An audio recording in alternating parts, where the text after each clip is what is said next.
Welcome to This Market and Economic Update. In this video, we'll discuss perhaps one of the most important subjects for investors today, and that's how to get invested and stay invested. And it's especially important right now because markets are at or near all-time highs, and it leaves a lot of investors worried about whether or not there's going to be a pullback.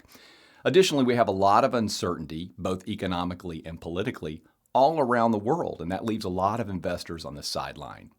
So, most investors do understand or know the importance of getting invested, and it does sound simple, but you have to get over these psychological and emotional hurdles that we just described. So over the next few minutes, we're going to discuss one strategy that can help you through this. It's something you may have heard of called dollar cost averaging. We're going to talk about the pros and cons of dollar cost averaging, and we're going to compare it to another strategy called lump sum investing. Let's begin with this chart, which highlights two important topics. The first is lump sum investing, which is really just investing a certain amount of money all at once. For example, if you received an annual bonus, an inheritance, or maybe cash from the sale of a business, you might want to just simply invest it in the market all at one time. Of course, most investors are worried about doing so because they wonder if there might be a better time to buy later on. And this is where dollar cost averaging can help. Rather than buying all at once, you can divide your purchases on a regular basis and do so regardless of what markets have done. This creates discipline in the investment process, and it relieves the investor from having to follow markets on a daily basis. This chart shows hypothetical returns for an investor with an initial $100,000 investment in the year 2000. Dollar cost averaging would have helped to maintain the portfolio's value during the dot-com crash and housing bubble, since most of the portfolio would still have been in cash. Over time, lump sum investing would have outperformed due to the strong bull market. And the question, though, isn't which one is objectively better at the end.